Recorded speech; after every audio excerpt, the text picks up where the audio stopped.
Hey guys, tonight we're taking a long, slow walk through the ancient Holy Land, somewhere between Egypt and Judea, beneath a sun that doesn't care how tired your feet are. You're in the middle of a sleepy desert stretch, the kind where the only company is a pack of camels, a few arguing merchants, and the occasional rogue spice trader who insists his cardamom is Weissblessed. You smell it before you see it: cinnamon, frankincense, maybe something that smells like honey left in the sun too long. Caravan bells tinkle lazily ahead, almost in rhythm with your own heartbeat. Dust swirls low around your ankles as you walk behind traders dressed in long, earth-colored robes, some patched, some pristine, all sun-worn. Their camels sway gently, loaded down with bundles wrapped in goat hide. You eye one particularly stubborn camel with a dramatic lean and wonder how it hasn't collapsed under its own sass. It's nearing dusk, that golden hour when the rocks themselves seem to glow, and the air finally gives you a break from its usual oven-like hostility. A faint breeze rustles the folds of your head covering. You wipe a bead of sweat from your brow and nearly trip over a small pile of dung that absolutely did not need to be right there in the middle of the road. So, before you get comfortable, take a moment to like the video and subscribe, but only if you genuinely enjoy what I do here. Feel free to comment your location and local time too. I love seeing where this little sleep caravan wanders off to. Now, dim the lights, maybe turn on a fan for that soft background hum, and let's ease into tonight's journey together. You're trailing a caravan of Egyptian merchants just north of the Sinai edge, somewhere between known trade routes and just trust the camels. You're not leading, let's not kid ourselves, you wouldn't last a full day in this heat. You're tagging along like that one quiet cousin on a group trip, soaking in the vibe and hoping someone packed extra figs. The land stretches around you in long, undisturbed silences, broken only by the slow crunch of hooves on sand and the grumbling of men who haven't had decent water since dawn.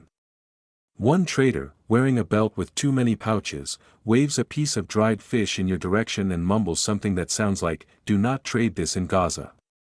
You take his advice, and also the fish. A mainstream historical fact for your dusty stroll: Egyptian spice merchants did indeed travel these southern routes from Thebes and Memphis, through the Sinai, toward the markets of Gaza and up into Judea. These weren't casual trips. Some journeys took weeks, if not months, and involved navigating political tensions, wild terrain, and the eternal mystery of camel moods. Historians still argue whether these traders primarily moved spices for temple rituals, elite cosmetics, or good old-fashioned dinner flavoring. What is known is that they were absolutely essential for cross-cultural connections in the region. And very likely the only people around here who consistently smelled interesting. The caravan pauses at a low ridge. One of the older traders, face like cracked pottery, squats with an audible sigh and starts boiling water for tea over a tiny flame shielded by rocks.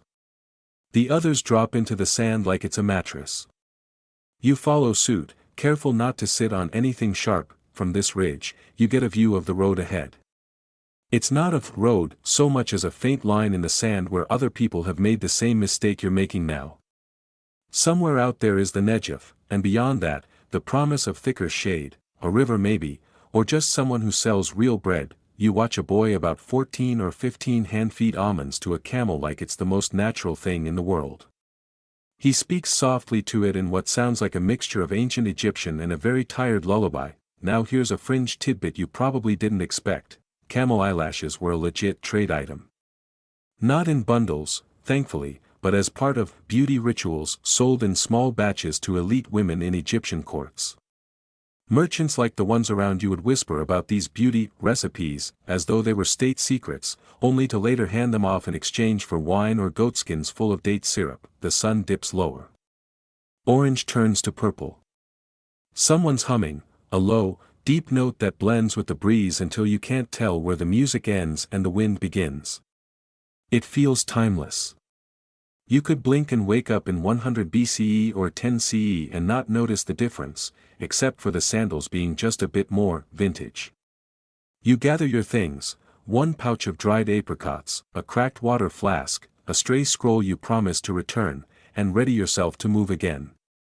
You're not in charge, remember, so the pace is set by the camels. The caravan pushes forward as night begins to settle.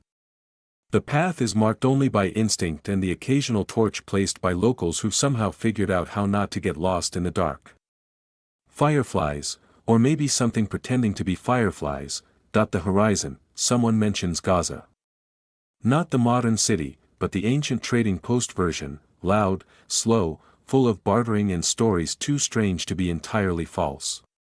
You've still got miles to go before that, and yes, your legs are sore, your feet are sandy, and you've got a faint cramp forming in your left shoulder. But for now, you follow the soft crunch of steps, the low tinkle of bells, and the scent of a spice so old and mysterious, it doesn't even have a name anymore. Sleep is coming. Not yet, but soon. Let's keep walking. You're still walking, because of course you are. The stars are out now, blinking quietly over the desert like they've seen this same caravan pass by 100 times, same smells, same camels, different sandals. The pace is steady, and the terrain, while still vaguely unpleasant, has softened a bit under the coolness of night. You adjust your sash and try not to trip over another merchant who's paused for a casual stretch that looks a lot like a nap. The air carries the unmistakable scent of nutmeg now, sweet, warm, and a little like ancient pie crust. It's coming from the burlap bundles strapped to the side of a sleepy-eyed mule who looks like he gave up caring about everything somewhere near the Sinai border. Next to him walks his owner, a trader wrapped in a faded red cloak, muttering under his breath about price fluctuations and the suspicious disappearance of 2 cinnamon logs. You nod politely. You're not here for the drama, just the slow, calming walk through history. The trade route you're traveling has been walked for centuries. The incense route, as it's later called, isn't glamorous. It's not even particularly well marked. But it's the bloodstream of ancient commerce, spices, silk, ointments, and stories all flowing like lazy honey between Egypt and the northern reaches of Judea and Syria. Tonight, you find yourself walking beside a merchant with a strange collection of items, bundles of dried saffron, a painted wooden comb from Thebes, and, somehow, a small live goat wearing a necklace made of beads. You don't ask. You just accept that sometimes goats have jewelry, and sometimes the world is weirder than it needs to be. Mainstream history fact coming through. These spice caravans often carried more than just spices.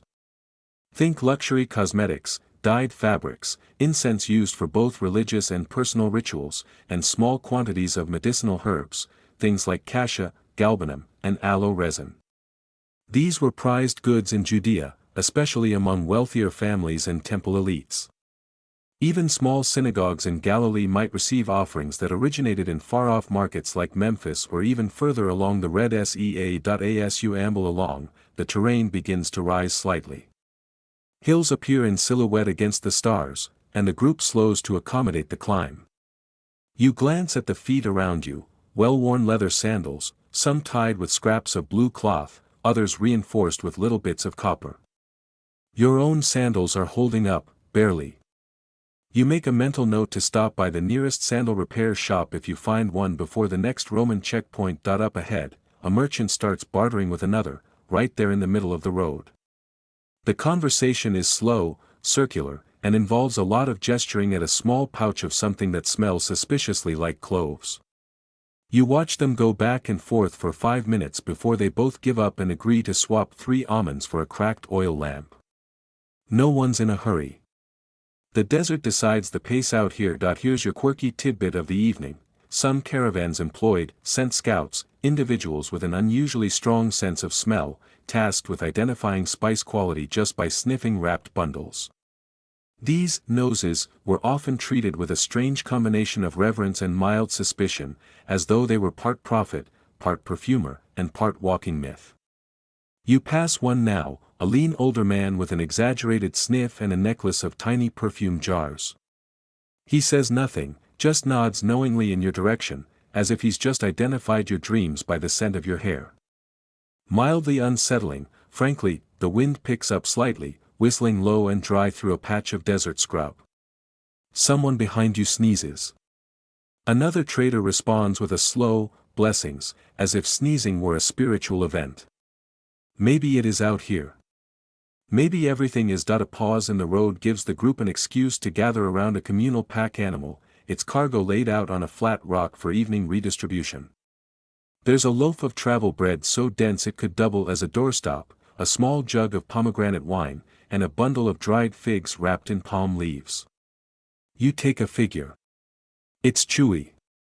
Not fresh, but sweet enough to distract from the blister forming on your right heel. As you chew, the group begins to share stories, soft, unhurried tales that drift into the night air like incense smoke. Someone recounts a legend of a spice trader who once got lost for 6 months and returned with a camel that could hum lullabies. Someone else insists that Queen Cleopatra herself once owned a jar of salve made from precisely the kind of myrrh they're carrying now. Historians still argue whether these tales have any truth to them, but out here, with the stars watching and your legs aching, truth becomes a flexible concept. Your eyelids begin to feel heavy, but your legs keep moving. This kind of exhaustion is soothing. It settles in slowly, like warm oil, pooling in your joints and softening every edge of your thoughts. You let your gaze wander to the horizon. Somewhere out there, still hours away, is a market where all of this ends, where the spices get weighed, the goats get sold, and someone argues about the price of anise until they both forget why they were yelling, but for now, you're just walking. Listening. Smelling. The nutmeg merchant beside you begins humming a lullaby in a language you don't know. It's low and steady, like the rocking of the camel's gait. Someone behind you whispers a prayer. Someone else swats a mosquito.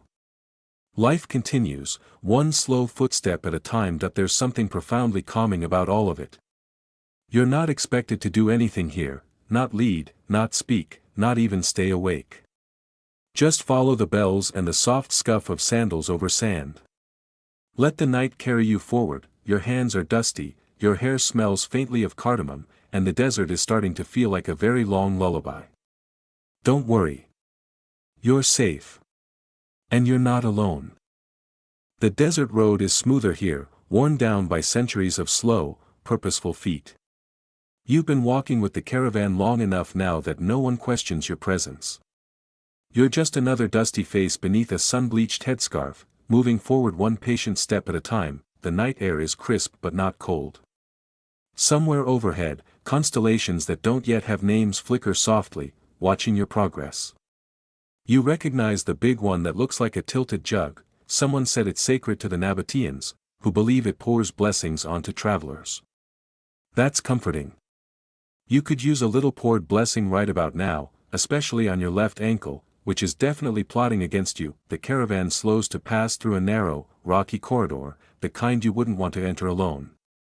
The air changes, cooler, stiller, and the sounds of the night compress into whispers.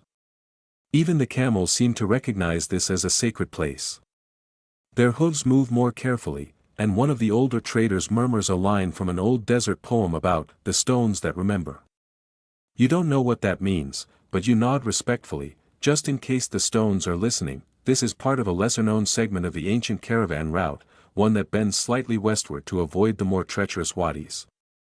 According to one of the seasoned travelers, a sunburned man with a walking stick and the confidence of someone who's never lost a debate, this was a favored path for Egyptian spice carriers heading toward the port city of Rhinocolura. That city, now long gone to the sand, once bustled with exchange, spices, copper tools, fish oils, gossip. Mainstream fact for the hour: Rhinocolura, located near modern-day El Arish, was one of the key coastal stops on ancient Egyptian trade routes into the Levant. Traders coming up from Memphis or Thebes would hit this point before deciding whether to follow the coast northward into Philistine territory or cut inland through Beersheba and into Judea. You, lucky sleeper, are on the inland route, quieter, dustier, and about 40% more likely to be serenaded by donkeys. You emerge from the rocky pass into a low valley carpeted in wild herbs, thyme, savory, maybe a few shoots of something that smells suspiciously minty. The animals perk up. Even the humans seem to breathe a little deeper here. A few break off to gather bundles of the greenery, tucking it into cloth wraps and grinning like they've found gold. You grab a handful too. Why not? Ancient roadside mint makes a decent souvenir. Now for something you probably didn't know, some caravans brought along entertainers, usually musicians or storytellers, whose job it was to keep spirits high and minds distracted from the relentless boredom of walking through rocks for 8 days straight. One such bard joins your group tonight. You don't see him at first. You hear him, a soft strumming on a lyre, so quiet it almost sounds imagined. Eventually, you spot him, a thin man with a sharp jaw, carrying an instrument tied to his back and a pouch of dried berries on his hip. He begins to tell a story, something about a merchant who tried to sell fake frankincense to a Roman officer and ended up accidentally converting to monotheism out of guilt. No one interrupts.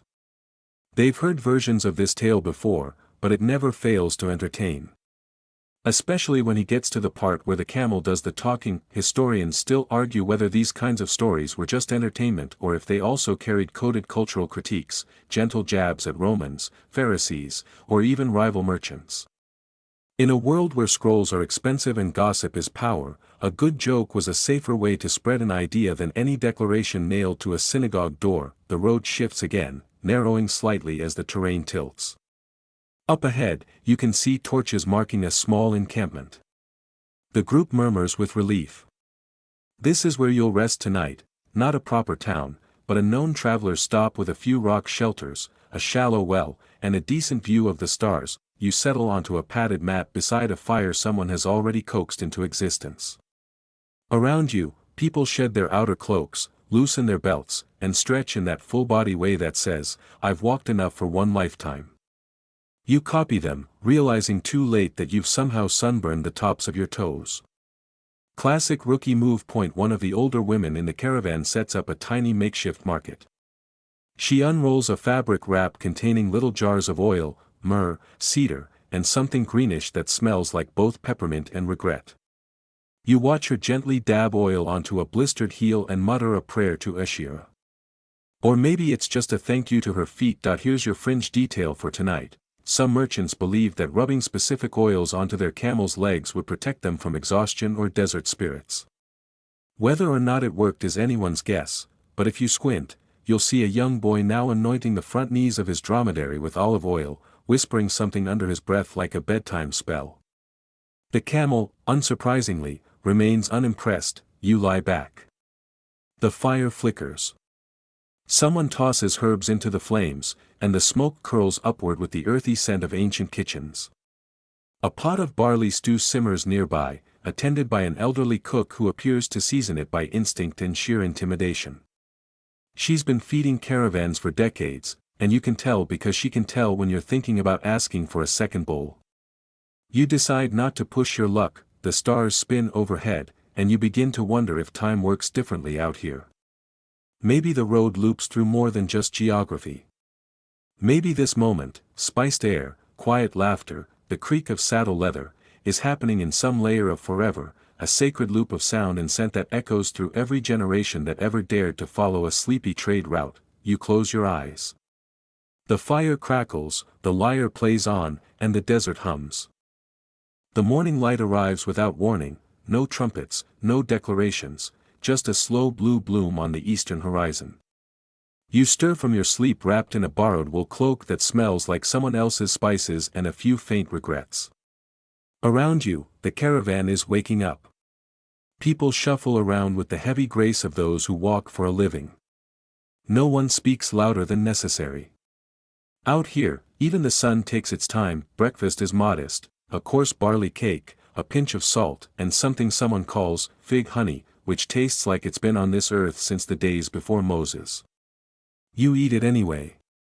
It's warm, and at this point, your standards are so low that anything not stolen by a goat is a gourmet experience. Today's stretch of the journey leads toward an old Nabatean outpost, long since abandoned, but still visited by travelers who believe it holds good luck, or at least decent shade. You fall into step beside a younger boy hauling a basket of dried fish. He's clearly new to the caravan life, his sandals are too clean, and he keeps asking questions no one has the energy to answer. Still, you admire the enthusiasm. It's like watching a puppy try to join a tax audit. As the group resumes its pace, you pass the first marker stone of the day, a carved pillar etched with faded symbols. A few travelers pause, whisper short blessings, and press their fingers to the stone's surface. This is part superstition, part ancient tradition, waymarkers set up centuries ago by spice traders or priests or someone else with a chisel and time to kill. No one's really sure who carved them. Historians still argue whether these markers served only as navigation points or whether they were part of a larger, sacred geometry that maps celestial patterns onto the trade routes. Either way, you press your hand to the stone. It feels cool. Grounded. Like it remembers every footstep that's ever passed by. You march on, and the landscape begins to shift again. The flat plains of the valley give way to rolling rises of packed sand and thin clusters of acacia trees. You hear the soft hiss of wind through their branches, a whispery sound that somehow always feels like it's trying to tell you something. Probably, drink more water. You oblige. Mainstream history fact on the menu: Nabateans, famous for their rock-cut city of Petra, weren't just masters of dramatic architecture. They also engineered highly efficient desert trade systems, including hidden cisterns, underground water channels, and a series of relay stations where caravans could rest and resupply. These stations, part inn, part market, part gossip factory, created a delicate web of survival that allowed commerce to thrive in otherwise brutal conditions. You stumble across the remnants of one now, half a wall, a collapsed roof beam, and the unmistakable scent of ancient dust. Someone scrawled a new message into the wall, probably in the last few years. It reads, "This place once sold dates that tasted like dreams." You believe it. Even ruins have reputations. The caravan pauses here for a longer break, spreading out under whatever shade they can find. Someone's playing a hollowed-out reed flute. A baby goat, possibly the one from earlier with the necklace, chews gently on your satchel. You let it. You're too tired to defend your personal belongings from fashionable livestock. As the others nap or barter or complain about their feet, you wander a little deeper into the remains of the station. In one corner, a rusted hook still hangs from a beam. Probably used to weigh goods: sacks of frankincense, bolts of Egyptian linen, baskets of coriander. You picture the old trader who once stood here, brow furrowed, calculating whether the weight of peppercorns justified the cost of camel feed. Commerce is ancient. So is arguing about math. Here's your quirky tidbit for this stretch: some Egyptian merchants believed that the scent of certain spices, especially cinnamon, could ward off desert spirits known as the Whisperers. These were said to be restless souls of traders who died mid-journey, cursed to roam the sands whispering bad advice to anyone foolish enough to listen. So naturally, you find a tiny clay charm shaped like an ear tucked beneath a loose stone. A charm to block whispers. Whether it worked is anyone's guess. You sit for a moment, letting the dry air wrap around you like a wool blanket. From here, you can see far, rolling dunes, the silver curve of a distant wadi, and the dot of your caravan resting like a low hum on the horizon. It's beautiful. Quiet. And somehow, weirdly eternal. Like this moment has happened before and will happen again, every time someone dares to walk this old, creaky path through heat and time. Eventually, someone yells that the stew's ready. You return to camp and accept a bowl of something vaguely chickpea-related. It's grainy and has the texture of damp sand, but it's hot and you're grateful. You eat in silence, trading sleepy glances with the other travelers. Everyone's got the same look, not quite fully awake, not quite asleep, just hovering in that fuzzy middle space where your thoughts slow down and your feet move on memory. The sun climbs higher now, flattening shadows and bleaching the horizon into a wash of gold and haze. It's time to pack up. Blankets are folded, goats are rear-angled, and someone finds a sandal that mysteriously wandered off during the break. You take one last look at the station's crumbling wall before walking away. It doesn't say goodbye. It just sits there, watching, as it always has. The rhythm returns.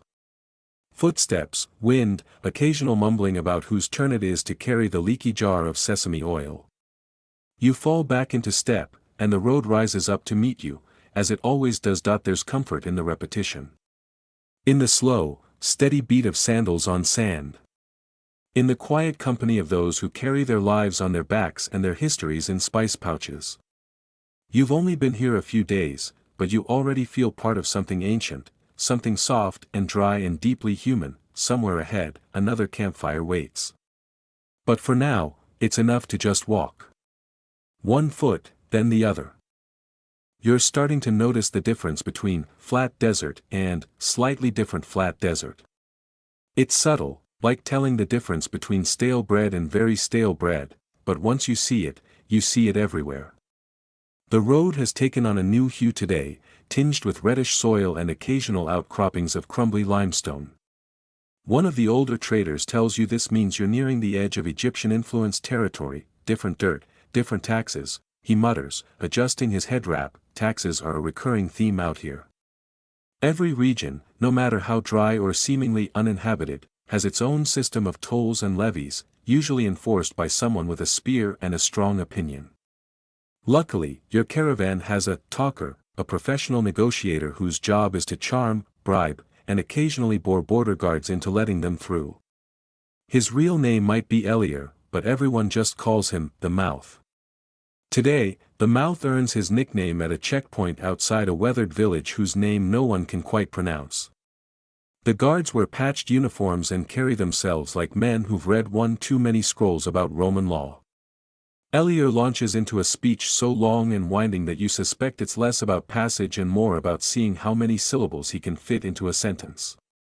After 20 minutes and 2 handfuls of cumin seeds, you're waved through, and just like that, you've entered a zone where the spices change flavor. Mainstream historical fact for this stretch: spices weren't just flavor agents, they were preservatives, medicines, religious offerings, and, yes, currency. Frankincense and myrrh had value on par with precious metals. Cinnamon, which likely came from as far away as India or Sri Lanka, passed through Egyptian and Nabatean hands on its way to Roman tables. You're walking one of the routes that made that possible, step by slow, sandy step. By mid-morning, the air is thick with the scent of crushed coriander. A merchant traveling in your group has spilled a small pouch of it, and now every footstep releases another puff of spicy citrus aroma. It's oddly refreshing, like desert aromatherapy. You breathe it in and try not to sneeze. The boy with the dried fish, remember him, has upgraded to carrying a small brazier on which he roasts pine nuts during breaks. He offers you some. They're warm, slightly salty, and taste like ancient snacks should: simple, honest, slightly burnt.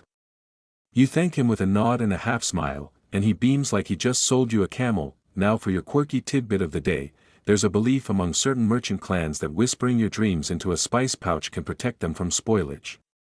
The idea is that the strength of your hopes keeps the scent pure. So if you hear someone muttering into their bundle of cardamom tonight, don't interrupt. They're just securing their emotional and financial future in one go. The terrain begins to slope gently downward as the caravan approaches what looks like a natural basin. A shallow, wide depression with a few scattered shrubs and a cluster of ancient date palms. The guide ahead raises a hand. Rest stop. You dismount, or rather, gently collapse, beside a tree whose bark has been etched with years' worth of names, tally marks, and drawings of improbable camels. Someone scrawled a message in Aramaic that roughly translates to: I came, I traded, I left with fewer goats. You sit in the shade, sipping a lukewarm mix of honeyed water and tamarind. It tastes like melted candy and regret, but it's wet, and that's enough. Around you, the caravan settles into its now familiar rhythm: rest, feed, check sandals, complain gently, repeat. You watch a few of the more experienced traders lay out their goods for a quick barter session: tiny bowls of powdered ginger, slivers of preserved lemon, compact discs of dried pomegranate bark. A man with startlingly white teeth and a grin like a game board tries to sell you a painted flask. From the Delta, he promises. Probably. Historians still argue whether these roadside markets were officially sanctioned or just tolerated by authorities. Some say they served as informal intelligence hubs, places where news traveled faster than any scroll. Others insist they were simply side hustles by enterprising traders who knew that nothing sells faster than something you didn't know you needed until your neighbor bought one. You stretch your legs under the tree and listen. Someone's singing again, low, rhythmic, and soothing. The song is in a dialect you don't recognize, but the tone is clear. It's a lullaby. Maybe for a child. Maybe for the road itself. You lean back, letting your eyes drift skyward. The date palms sway gently. A warm breeze runs its fingers through the leaves. It's quiet again. That soft, sacred kind of quiet that deserts specialize in. You could fall asleep right here, surrounded by spice jars, gossip, and camel breath, but the break is short. Within the hour, the call to move rises, gentle, non-negotiable. Like being nudged by time itself. Blankets are folded, wares repacked, goats gathered. The mouth adjusts his sash and practices a few new phrases. The road calls, you stand, shoulders stiff but mind surprisingly clear. There's a rhythm to this now. A slow surrender to the movement. A patience you didn't have before. As you walk, you catch a whiff of something unexpected, cloves. Sharp, warm, unmistakable. Someone nearby is carrying a fresh bundle, and the scent slices through the air like memory. It reminds you of something, though you can't quite say what. A market stall. A festival. A prayer. You let it carry you forward, step by slow step, toward wherever the road decides to take you next. The sixth morning comes not with a sunrise, but with the scent of camel sweat and pickled onions. Someone's breakfast choices are bold today, and you are deeply not ready. The sky is a dull pewter gray, and the horizon hides behind a blur of dust kicked up by the wind, nothing serious, just enough to make you blink like a sleepy owl. Your legs are sore in the way that only repetitive walking through inconsistent terrain can cause. You're starting to dream of chairs with backs and beds without sand in them. But there's comfort in the caravan's routine, the slow unspooling of the day, the grumble of greetings, the reshuffling of loads, the clink of cookware being strapped to the same side of the same camel. Today's trail skirts a rocky ridge known by locals as Whistler's Edge, named not for the wind, but for the way sound travels here. Traders say that conversations held too loudly near the ridge have a way of echoing down the line and circling back days later. It's either a natural acoustical trick or a legendary form of spice route karma. Either way, you whisper when you pass it. Just in case. A thin trail leads to a bend in the ridge where the caravan slows. The terrain narrows, hemmed in by sandstone bluffs the color of old bread crust. You brush your hand along the wall as you pass. It's warm, sun-baked, and lightly etched with carvings, not sacred symbols, not writing, just simple things. A donkey. A fish. A five-pointed star. Little markers of presence.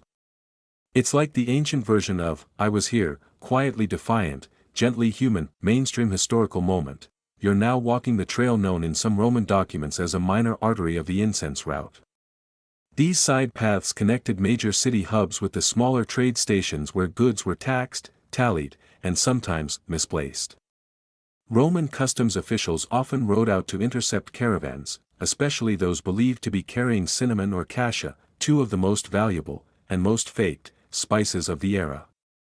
You wonder which of your fellow travelers might be trying to pass off something else as cinnamon. You're not naming names, but that guy with the smug goats has a suspicious pouch. As the trail wins, a new scent overtakes the group, faint at first, then unmistakable, sweet resin. Someone has opened a jar of fresh frankincense to air it out.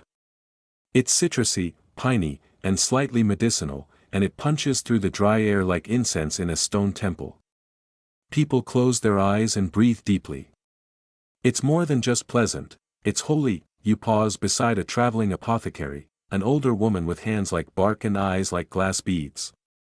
She's grinding something between two flat stones, murmuring a list of ingredients under her breath like a grocery prayer. You ask what she's making. She says it's a salve for cracked heels and broken promises. You believe at least half of that quirky tidbit. Some caravans, especially those traveling near Egyptian borders, believed in nose guardians, tiny leather sachets filled with a specific blend of myrrh, mint, and crushed fig leaves that were said to protect travelers from both plague and unpleasant personalities. You spot one dangling from a belt nearby, and you briefly wonder if it's for health or for that guy who keeps talking about camel breeding techniques over dinner. The trail widens again as you reach a plateau. From here, the view is, well, dramatic. Ahead lies a patchwork of dried riverbeds, a few green patches hinting at underground springs, and, far off in the haze, a glimmer that might be a copper-roofed building or just a very enthusiastic mirage. You rest on a flat stone slab while the guide consults a wax tablet.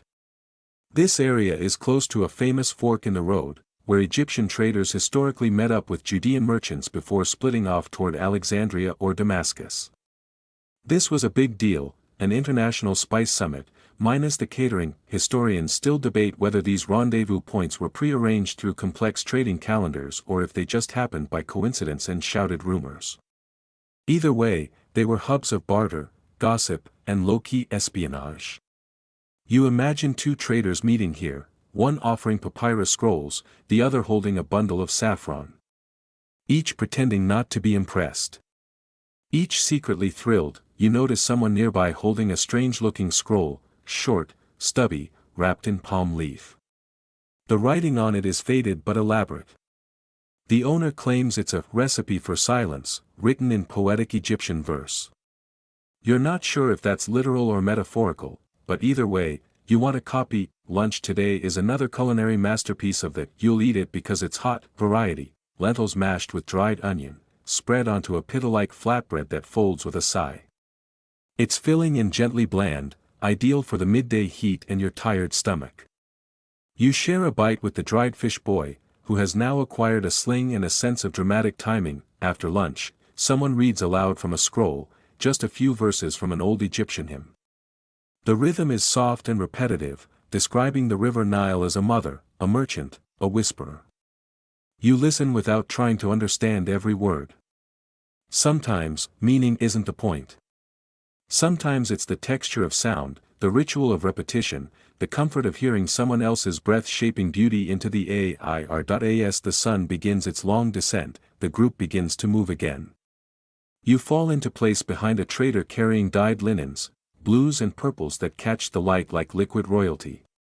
The cloth rustles with each step, soft as stories. The road bends once more. A fork appears, one path veering toward a narrow canyon, the other leading up a sun-bleached rise. The guide raises his arm, and the group turns toward the canyon. You glance back at the other path, the one less taken, the one you'll probably wonder about later. But for now, this is the way. And it's enough. The canyon path feels like a sudden shift in personality. Where the open trail gave you sky and dust and long thoughts, this stretch offers walls, tall, sun-warmed sandstone cliffs that rise on either side like watchful librarians.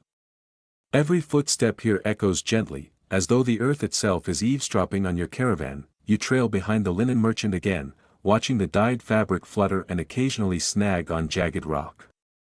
It's oddly hypnotic, like watching the sails of a ship in a sea of heat. The path narrows further, and now the caravan is moving single file, like a slow, colorful snake winding its way through ancient stone. You notice carvings along the rock walls, ancient, half erased by time. Some are simple geometric patterns.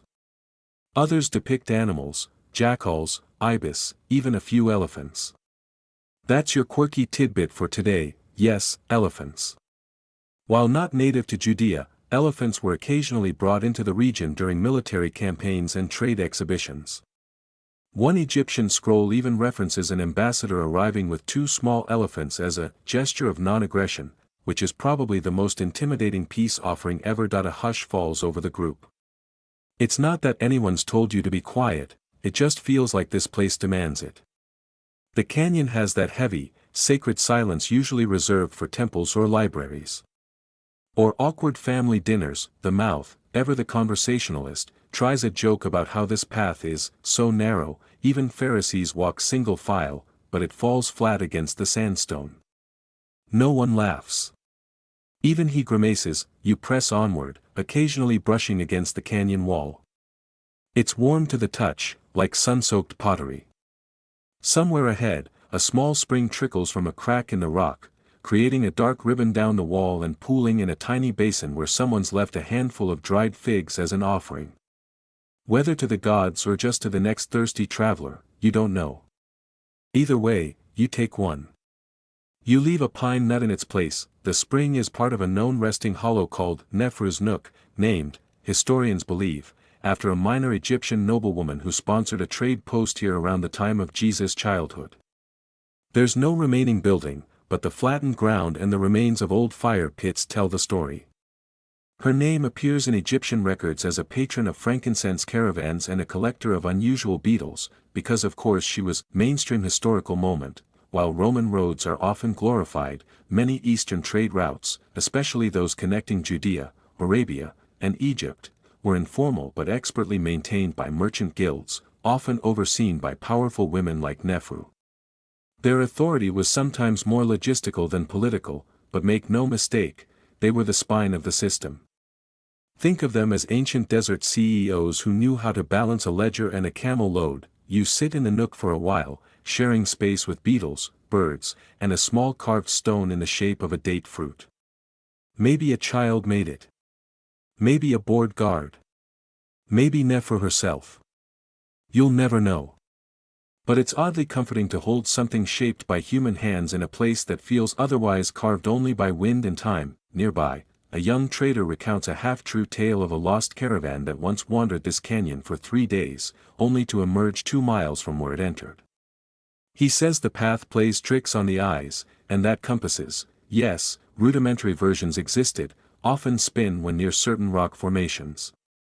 You consider asking for details but decide instead to sip your water and nod solemnly, as if you, too, have been tricked by geography before. As the caravan moves again, you fall in beside a man carrying a bundle of papyrus scrolls wrapped in goat leather. He smells faintly of cedar and ink, and he walks like someone with more thoughts than words. You ask what he's carrying. Poems, he says. And tax records. You raise an eyebrow. They're often the same thing, he shrugs. You make a mental note to remember that line. As afternoon shadows grow longer, the canyon begins to widen slightly, and sunlight floods in from a narrow crevice above. The contrast is sudden, gold on red, warmth after cool shadow. A few of the camels snort in approval, which might be the most enthusiasm they've shown all week. You pass a tall stone marker etched with a faint star. No one mentions it, but many touch it gently as they pass, like a superstition or a shared memory. You follow suit.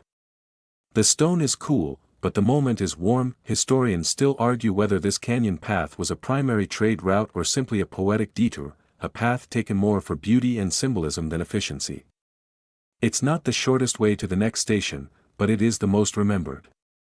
Some believe the route held spiritual significance, that travelers who passed through it were considered soft-cleansed by the canyon's hush. You're not sure what that means, but you feel lighter somehow, like you've left a piece of something behind, something heavy that doesn't need to be carried anymore. At dusk, the caravan halts near the canyon's exit, where the cliffs widen into open rock fields dotted with scrub trees and thorny brush. A fire is started. Tonight's meal is a stew of lentils and preserved lamb, salty, smoky, and served with soft bread that someone remembered to cover this time. You sit beside the scroll carrier, who hums quietly while sorting his bundle. You don't ask the song's name. It's enough to listen. Overhead, the sky unrolls into a stretch of velvet blue. Stars blink to life, slow and deliberate. You lay back on your pack and watch the first one appear, then the next. Someone names them quietly, like counting blessings or sheep. The canyon rests behind you. The road continues ahead. But for now, here in the quiet glow of fire and frankincense, you are perfectly, wonderfully still. Morning comes late in the canyon's wake, with the sun creeping up like it's reluctant to disturb the silence. The caravan stirs slowly, as though every person senses they've crossed some invisible threshold. You sit up on your mat, brush the dust from your arms, and hear the soft creak of someone stretching nearby. A new day begins not with fanfare, but with cracked joints and a lukewarm sip of water. Today's leg of the journey will take you from the rocky mouth of the canyon out into flatter, wind-brushed plains where Egyptian traders have long roamed. These are not the golden dunes of romantic scrolls, but practical, scruffy trade corridors dotted with low stone markers and the occasional bleached animal skull. Picturesque, in a post-apocalyptic sort of way, the wind is constant here, not violent, just persistent. It tugs at your tunic like a child needing attention. The air smells faintly metallic, like copper and salt, and you suspect you're nearing one of the old mining roads, used to ferry chunks of raw ore from remote Egyptian quarries to the ports and forges of the wider Roman Empire. Mainstream historical moment. Judean caravans often intersected with Egyptian mineral convoys, specifically those hauling natron, a naturally occurring salt used in everything from soap-making to mummification.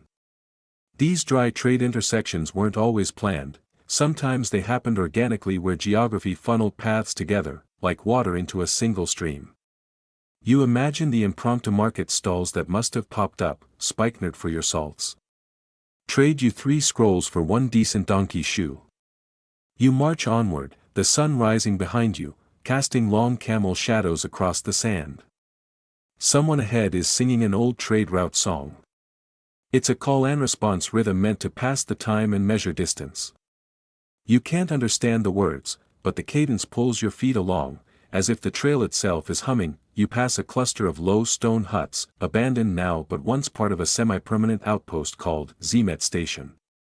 No one remembers who Zemet was, maybe a merchant, maybe a military commander, maybe just the guy who first figured out how to store date syrup without it going weird. The ruined smell of hot rock and nostalgia. A merchant points out a patch of ground blackened from centuries of cooking fires. This is where the coffee would have been served, he jokes. Except he's not joking. Because here comes your quirky tidbit. The Nabateans, a people closely tied to these ancient trade routes, are believed by some to have experimented with a crude precursor to coffee. Not quite the espresso you're dreaming of, but possibly roasted beans steeped in hot water with spices. Historians are divided on this, of course. Some call it folklore, others suspect there's a grain of bean-shaped truth to it. You chew on that thought while gnawing on an actual grain cake, hard, dry, but blessedly calorie-dense. It tastes like a lecture on good posture. Your jaw gets a workout. Midday brings you to a modest grove of tamarisk trees, their sparse leaves offering flickering shade. The guide calls for a break, and you collapse with a grateful sigh. A few camels groan in agreement. Someone has spread a rug and is playing a game involving tiny carved bones and stones, an ancient precursor to dice, maybe, or just an excuse to sit cross-legged and trash-talk your neighbor with a smile. The mouth, yes, he's still here, joins you with his water skin and begins recounting the legend of the walking jar. According to him, a cursed clay vessel once escaped its merchant master and wandered the desert looking for a buyer. You ask what happened when it found one. He shrugs. The new owner couldn't shut it up. You both laugh, and for a moment, the heat feels less oppressive. Nearby, a young woman is sorting through bundles of herbs. She tells you she's a spice broker's apprentice, sent to learn the trade firsthand. She points out a few of the satchels: dried fenugreek, crushed coriander, wild thyme. She lets you smell a powder she calls sleeping saffron, not real saffron, she admits, but a blend used in certain border regions to flavor evening stews and encourage dreams. You inhale deeply. It smells like crushed flowers, hay, and a memory you haven't quite remembered yet. Historians still argue whether apprentices like her were common or exceptional. While boys were routinely apprenticed in merchant guilds, female traders in Egypt and Judea operated within more complex societal expectations. Yet records mention women managing spice caravans, owning market stalls, and even penning merchant contracts. The historical picture is blurry, but it seems your new friend isn't alone in her path. As the sun edges westward, the caravan begins to move again, and the grove slips behind like a sigh. The wind picks up, bringing with it the sharp scent of bitumen, a sticky, tar-like substance once gathered from desert pools and used to waterproof scroll cases, boats, and even sandals. You pass a shallow pit filled with black sludge where 2 workers scoop the material into clay jars. Their arms and robes are speckled like inked parchment. Someone behind you mutters that it smells like Herod's hair gel. You're not sure if that's historically accurate or just an incredible burn. The path rises gently now, cresting a low hill. At the summit, you pause and look back. The landscape you've crossed unrolls behind you: canyon, grove, ruins, trail, all stitched together like a faded tapestry. Ahead lies a ribbon of road winding toward what your guide calls the Whispering Flats, a broad, open stretch where voices carry and secrets tend to leak out whether you want them to or not. For now, though, the road is quiet. The wind eases. The camels shuffle into a more relaxed rhythm. You walk, letting your thoughts drift, following the shadow of a linen banner fluttering just ahead like it knows the way. The morning sun rises gently over the ancient olive groves as you prepare to follow the caravan deeper into the rolling hills of Galilee. The air is cool, carrying the soft scent of damp earth and blooming wildflowers. Your footsteps crunch softly on the rocky path as you walk alongside merchants, farmers, and travelers, each carrying their stories and goods to far-off places. Today's journey focuses on one of the most familiar yet surprisingly intricate aspects of daily life in Jesus' time: the food that fueled these ancient travelers and townspeople. You've heard about fish from the Sea of Galilee and the famous loaves and fishes, but what did an average meal look like? How did the people store and share their food on long journeys across dusty roads? Mainstream historical fact: olive oil was a staple of the Judean diet, used not only for cooking but also for lighting lamps and even for medicinal purposes. The region's olive trees are some of the oldest cultivated trees in the world, their branches intertwined with the very fabric of daily life. As you settle near a roadside olive press, you watch workers carefully crush ripe olives, their hands stained dark with juice. The oil flows slowly into clay jars, its golden hue shimmering in the sunlight.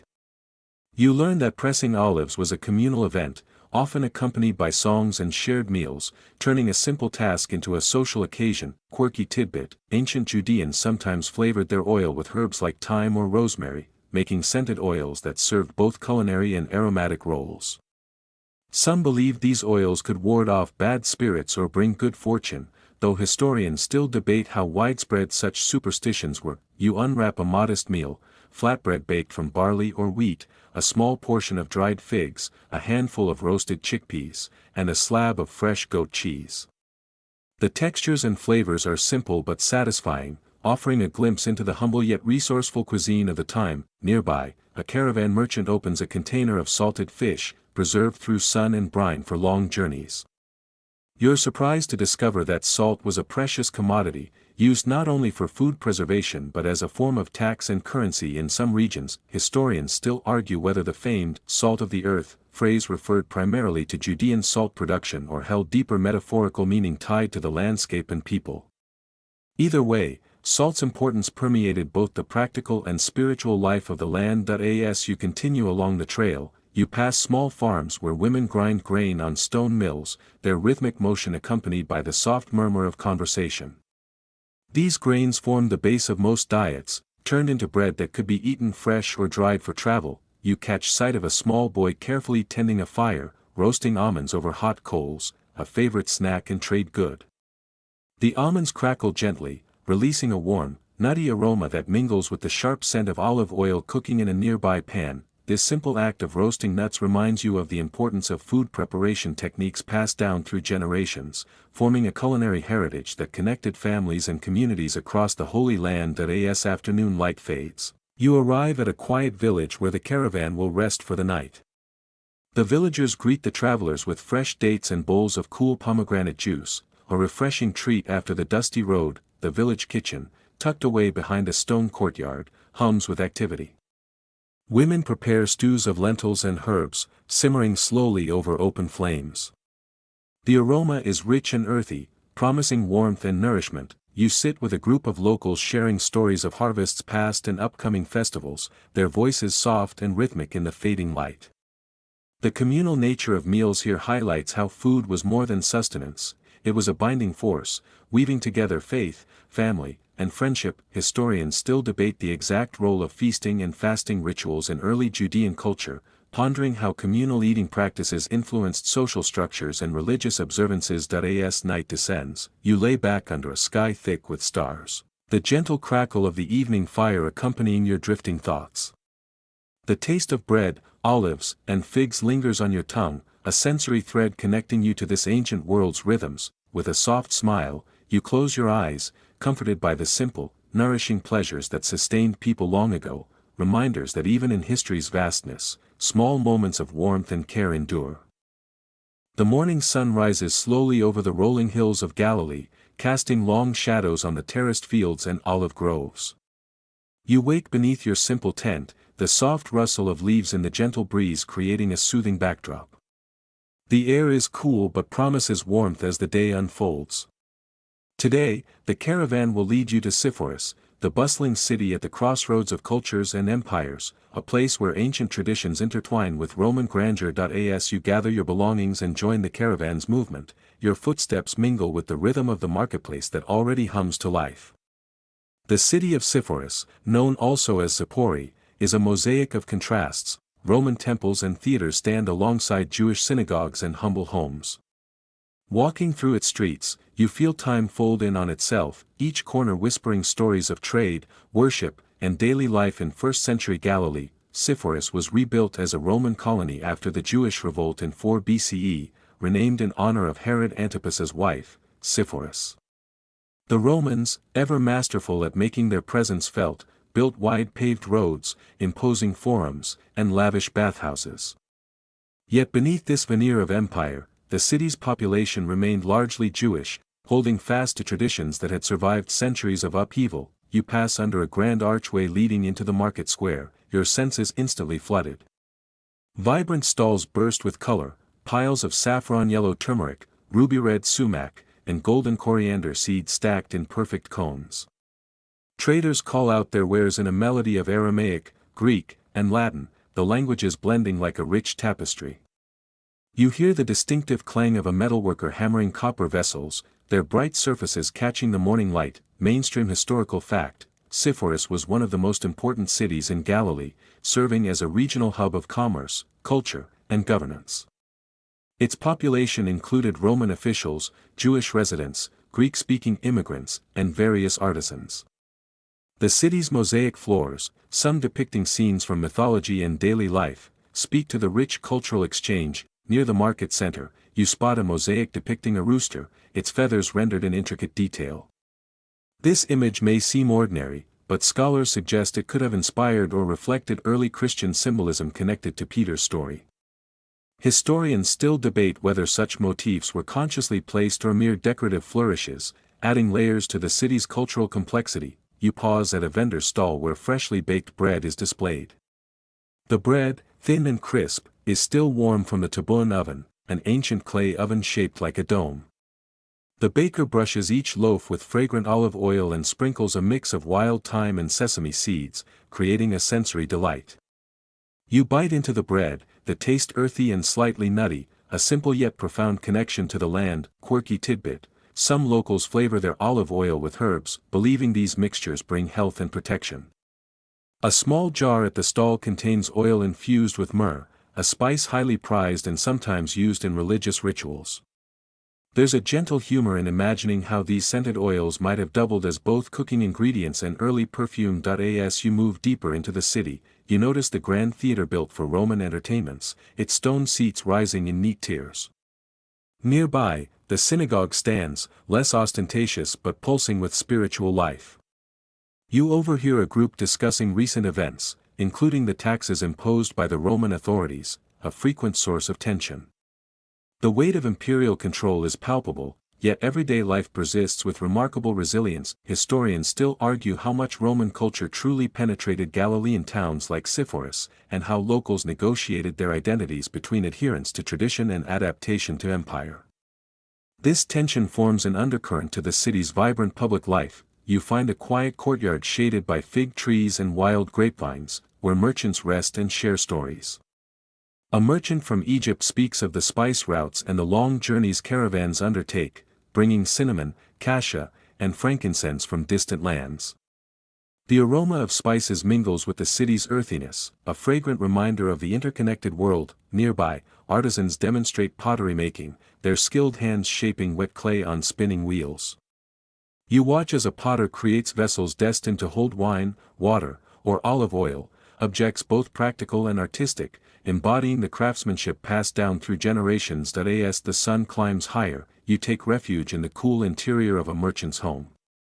Walls painted with vibrant frescoes depict pastoral scenes and mythological figures, a reminder that even in this region, Hellenistic influences flow strongly.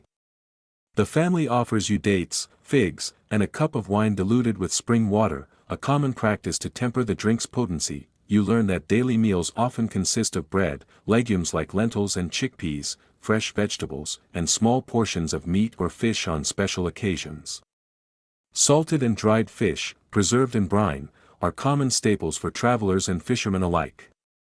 Salt itself was a valuable commodity, not just for preservation but as a form of tax and even a metaphor for loyalty and covenant in local culture. Historians debate the extent to which such food customs influenced or reflected religious practices, including the fasting rituals observed in Jewish communities. Food was not just nourishment but a medium of spiritual expression and social bonding. As afternoon light softens, you return to the market where musicians play lyres and flutes, their melodies weaving through the marketplace's bustle. Children run between stalls, laughing and playing, their voices a reminder that life carries on with joy amid challenges. You observe the market's closing rituals. Merchants carefully pack up their goods, stall holders sweep the stone-paved streets, and families gather to share evening meals. The city's rhythm slows, but a quiet energy remains, stories shared, deals made, friendships forged. As twilight deepens, you sit atop a city wall, gazing out over the rooftops. The air cools, scented by jasmine and wild herbs. You reflect on the day's encounters, the mingling of cultures, the resilience of traditions, the rich sensory tapestry of life in Sepphoris. Your thoughts drift to the young Jesus, perhaps gazing at this very city in his boyhood, absorbing lessons in humanity and faith that would one day ripple across centuries. The stars begin to shimmer as night embraces the city, wrapping it in a soft cloak of mystery and peace. You lie back, the cool stone beneath you steady and reassuring, and listen to the distant murmur of prayers, laughter, and the gentle strumming of a lyre. This day, filled with textures and stories, fades slowly into the quiet hush of night. The pulse of Sepphoris beats softly as you close your eyes, ready to rest and dream of journeys yet to come. Dawn breaks gently over the dusty roads leading south from Galilee, and the caravan stirs once more. You find yourself walking alongside traders, their camels laden with spices, textiles, and precious goods destined for distant markets. Today's journey takes you through the dry hills of Samaria, a region often overlooked but rich in stories and history. Nestled between Judea and Galilee, the landscape shifts as you move deeper into Samaria. Rocky outcrops give way to olive groves and terraced vineyards. You feel the sun's warmth grow steadily, dust swirling softly around your feet. The air carries a faint scent of wild thyme and sage, mixed with the distant bray of donkeys and the occasional chatter of shepherds tending their flocks. Samaria is a land of contrasts. Its people have long held to traditions distinct from their neighbors in Judea and Galilee. Tensions simmer beneath the surface, born from historical conflicts and religious differences that have echoed for generations. Yet the region is also a vital crossroads for trade, culture, and ideas. Mainstream historical fact: Samaria was the capital of the northern kingdom of Israel until its destruction by the Assyrians in 722 BCE, but by the 1st century CE, it had become a patchwork of Jewish and Samaritan communities, each guarding their own sacred sites and customs. You stop at a well shaded by an ancient sycamore tree, a landmark familiar to travelers and locals alike. Nearby, a small group of Samaritan women gather water in clay jars, their voices rising in song, soft and haunting against the quiet landscape. The well is said to be the site where Jesus spoke with a Samaritan woman, a story that challenged many of the era's social and religious norms. Quirky tidbit: the Samaritans have their own version of the Torah, written in a distinct script, and they continue to celebrate Passover on Mount Gerizim rather than in Jerusalem. Historians still argue whether Samaritan traditions represent a divergent branch of ancient Israelite religion or a sect that developed later. You join the caravan as it moves past olive presses and small villages built of sun-baked stone. The rhythm of travel is steady, the occasional jingle of camel bells, the soft slap of sandals on rough paths, and the murmurs of merchants discussing prices and news. As the caravan halts for midday rest, you sit beneath a tent's shade and share a simple meal: flatbread, olives cured in brine, and goat cheese, all flavors that have lingered in the region for centuries. You savor the saltiness of the olives and the creamy tang of the cheese, each bite connecting you to the soil and sun of this ancient land. Food customs here blend Jewish, Samaritan, and Greco-Roman influences. It's said that Samaritans avoided certain meats considered unclean by Judean standards, and their culinary traditions have preserved unique recipes that survive even now. Historians still debate the extent to which Samaritans were isolated or integrated with their neighbors during this period. The archaeological record reveals both conflict and cooperation. a complex dance of coexistence, you overhear a storyteller recounting tales of Roman patrols and the heavy toll of imperial taxes that weighed on local farmers and merchants alike. There is a weary humor in the complaints. After all, what's a caravan without a few tax collectors tagging along to lighten the pockets? As afternoon deepens, you wander toward the outskirts of the camp, where children play among the scattered stones and scrub brush. Their laughter rings clear and untroubled, a reminder that life's rhythms persist despite political and social unrest. You watch a woman skillfully weave baskets from reeds, her hands moving with practiced ease.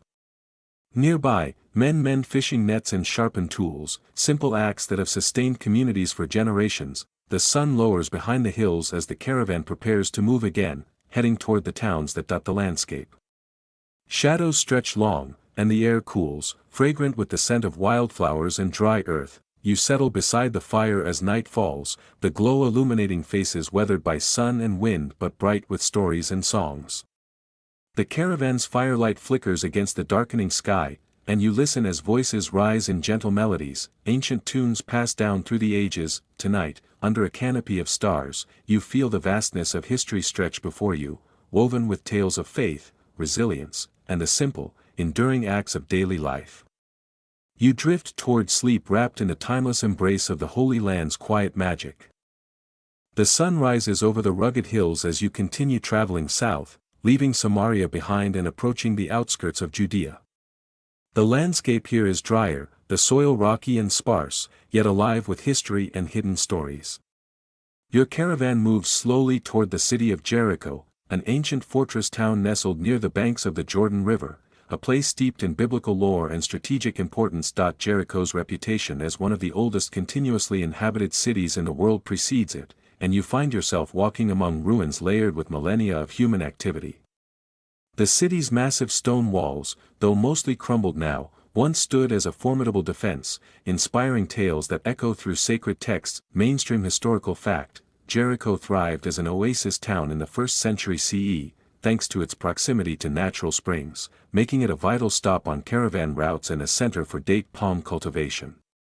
Its fertile lands and abundant water distinguished it sharply from the surrounding desert. As you explore the narrow alleys and stone-paved streets, you encounter merchants unloading crates of fragrant dates, figs, and pomegranates, the bounty of the oasis.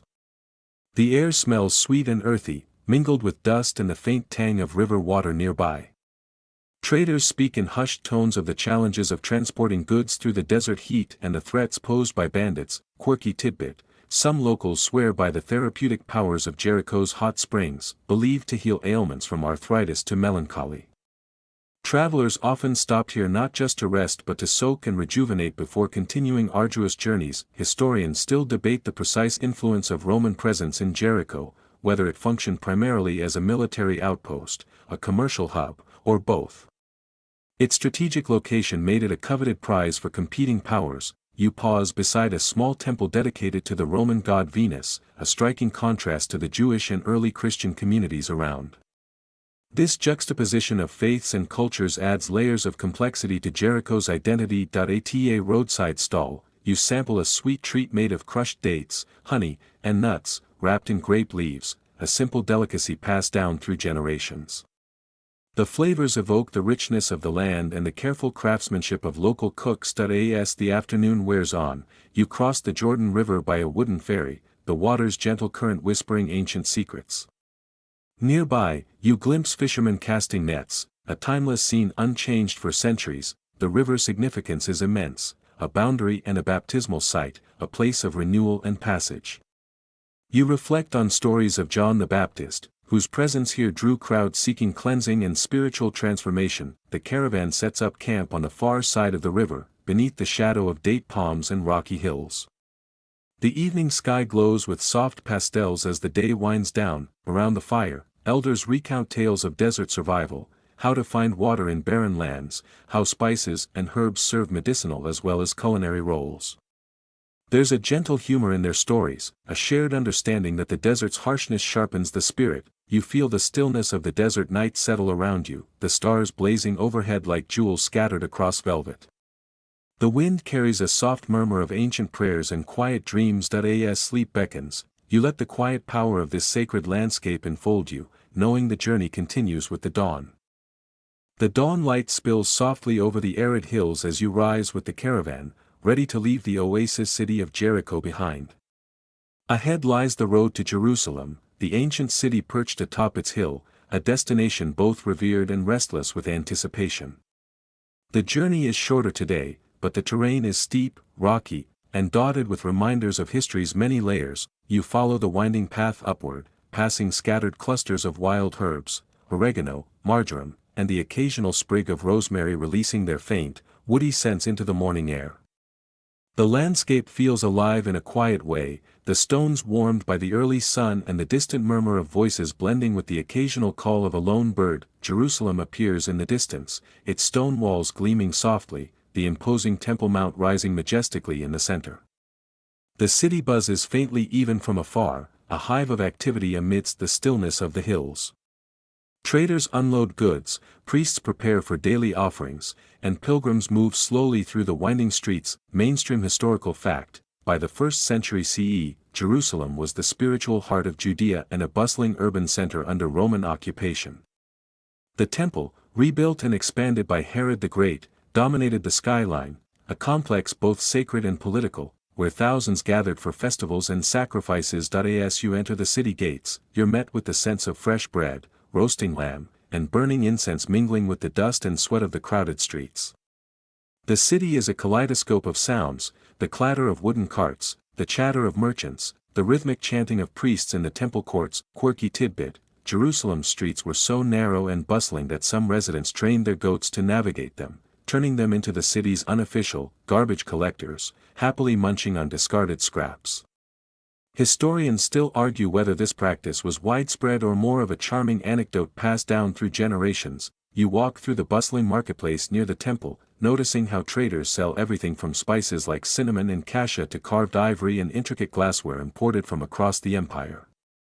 The diversity of goods reflects Jerusalem's role as a cultural and economic crossroads. Amidst the crowd, you spot figures clad in simple robes, some fishermen, some farmers, but others clearly different, teachers and followers of a man named Jesus of Nazareth.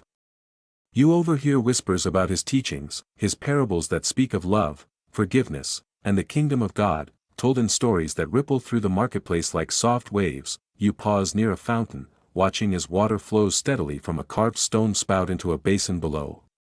Water in Jerusalem is precious, drawn from cisterns and aqueducts that have long served the city. The scarcity makes every drop treasured, and public fountains like this one are gathering points for neighbors exchanging news and stories. Historians still debate the exact nature of the aqueducts feeding Jerusalem and how they shaped daily life, but one thing is clear: access to water was a defining factor in the city's survival and spiritual practices. You decide to rest in a shaded courtyard beside the temple, where priests prepare for the evening sacrifice. The ritual is slow and deliberate, a choreography steeped in centuries of tradition. The smell of burning incense and roasted lamb fills the air, a sensory reminder of the city's sacred rhythms. A young boy runs past, carrying a basket of figs and dates, his face flushed with exertion and excitement. Children here learn early about the city's history and customs, their days marked by study, play, and helping family with chores. Quirky tidbit: some scholars suggest that children in Jerusalem's poorer quarters played games similar to hopscotch, using small stones, while others played with miniature wooden chariots. Historians still argue over how closely these games resembled modern ones, but the evidence points to a lively childhood amid the city's bustle. As the sun dips low, you climb to the city's western hill, watching Jerusalem bathed in golden light. The call to prayer echoes softly, mingling with the hum of evening life. Merchants close their stalls, families gather for evening meals, and a gentle calm settles over the city. You reflect on the stories you've heard, the faces you've seen, and the quiet, powerful faith that pulses beneath Jerusalem's stones. The city is alive with hope and struggle, tradition and change, just like the people who walk its streets. Lying down under the open sky, the stars above seem closer here, and the night sounds wrap around you like a soft blanket.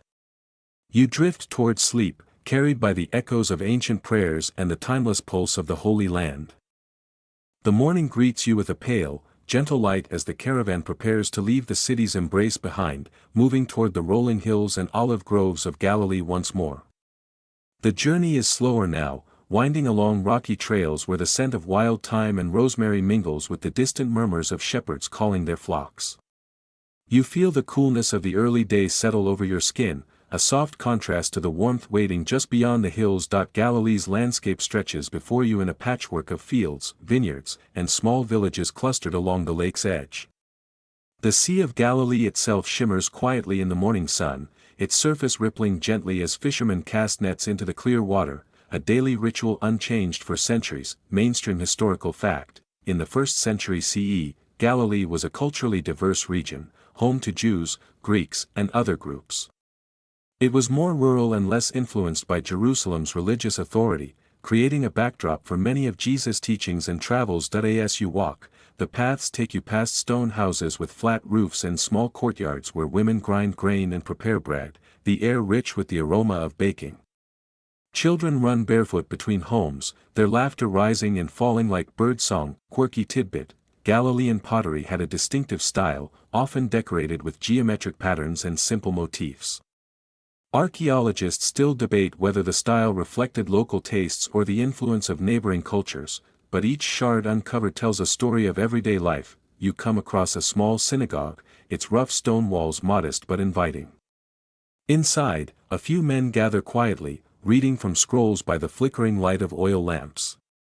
The soft rustle of parchment and whispered prayers create a calm atmosphere, a sacred pause in daily routines. The fishermen nearby prepare their boats for the day, repairing nets and checking lines.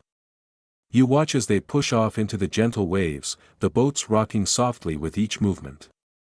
The Sea of Galilee is a source of sustenance and livelihood, but also a place of mystery and reflection. Historians still argue about how much interaction existed between Galilean fishermen and the urban centers like Jerusalem.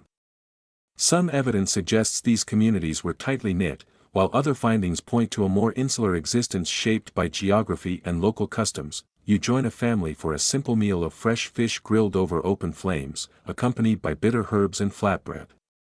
The taste is earthy and satisfying, a reminder of the close connection between food, land, and tradition. Nearby, a woman carefully tends a small herb garden, her fingers brushing leaves of mint and dill. These herbs were prized not only for cooking but also for their medicinal properties, used to soothe ailments or bless new life. Quirky tidbit: some locals believed that carrying a sprig of certain herbs could ward off evil spirits or bring good fortune. Historians still debate whether these customs were widespread or more isolated folk practices. As the day progresses, you follow Jesus' footsteps along the lakeshore, imagining the soft murmur of his voice as he shares parables with fishermen, farmers, and families gathered beneath olive trees. The stories ripple gently, full of simple truths and quiet wisdom. Evening falls softly over Galilee, the sky painted in shades of pink and lavender. Fireflies begin their delicate dance among the reeds, and the air cools with the promise of rest. You settle on a hill overlooking the lake, the gentle lapping of waves a soothing backdrop. The stars begin to blink awake, and the peaceful hush of the night invites calm and reflection. Wrapped in the stillness of this ancient land, you close your eyes, letting the gentle rhythm of the Holy Land's heartbeat lull you toward sleep. Night drapes over the gentle hills of Galilee as your journey reaches its quiet conclusion, and you find yourself settled beneath a vast, star-studded sky. The air is cool, carrying the faint scent of olive trees and wild herbs, a comforting reminder of the land's enduring spirit. You breathe in deeply, feeling the stillness wrap around you like a soft shawl, inviting you to reflect on the path you have traveled. Through bustling markets, ancient cities, and sacred waters, your thoughts drift to the countless footsteps that have crossed this land, those of fishermen casting nets into the shimmering sea, merchants laden with spices and silks, priests offering sacrifices in grand temples, and a man named Jesus, whose gentle teachings echo softly through the ages. You feel connected to the pulse of history, a quiet thread linking past and present. Mainstream historical fact: the region of Galilee during the early 1st century was a mosaic of cultures and beliefs, where Jewish tradition intertwined with Hellenistic influences, shaping a unique social and spiritual landscape. This dynamic setting provided fertile ground for new ideas and movements, including the ministry of Jesus and his followers. As you gaze upward, the constellations tell stories themselves: Orion's belt, the Pleiades cluster, reminders of how ancient peoples looked to the sky for guidance and wonder. The stars have watched over the same lands for millennia, witnesses to moments of peace and turmoil alike. Quirky tidbit: some Galilean farmers practiced a form of nighttime grape harvesting, believing that picking grapes by moonlight preserved the fruit's sweetness. While this may seem unusual, historians still debate the extent and reasons for such practices, blending folklore with agricultural tradition. The gentle night sounds surround you, the soft rustle of leaves, distant calls of nocturnal animals, the occasional splash from the lake.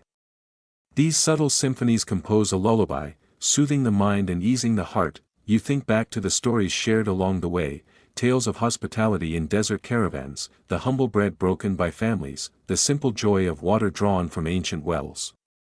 Each moment reveals a layer of life lived with resilience and grace, where faith and daily reality meet in quiet harmony. Historians continue to explore how these ordinary moments shaped the spiritual narratives that would resonate for centuries. The blending of cultural customs, the rhythms of work and worship, and the enduring hope for peace weave together a tapestry rich in meaning. As your eyelids grow heavy, the landscape around you seems to slow, the night stretching into a peaceful hush. You imagine yourself resting on a soft bed of grass, the earth cool beneath you, cradled by the gentle embrace of the Holy Land. Your thoughts become lighter, drifting like clouds across the sky, and you surrender to the calm, letting the silence deepen and soothe. The journey through ancient lands, stories, and mysteries has come full circle, bringing you to a place of quiet rest. The quiet of the night settles deeply now, soft and gentle, like a whispered promise. The stars twinkle faintly overhead, their light faint but steadfast, a quiet assurance that even in darkness, there is guidance and peace. You breathe slowly, deeply, feeling the cool air fill your lungs and then release, letting go of any tension or worry. Imagine the land stretching out beneath you, vast and timeless, filled with the echoes of countless footsteps and whispered prayers. The olive trees sway gently in the breeze, their leaves shimmering softly, while the waters of the Sea of Galilee ripple quietly under the moon's pale gaze. There is a calm here that wraps around your heart, a soothing balm for the mind and spirit. As you drift closer to sleep, carry with you the gentle rhythm of this ancient world, the steady flow of rivers and caravans, the warmth of simple meals shared, the kindness of strangers and friends alike. All these moments blend into a quiet harmony, a lullaby of history and hope. Let your thoughts soften and slow, like the fading glow of twilight. Rest easy now, held by the enduring spirit of this land, knowing that tomorrow will bring new stories, new journeys, and new quiet moments to cherish. Sweet dreams.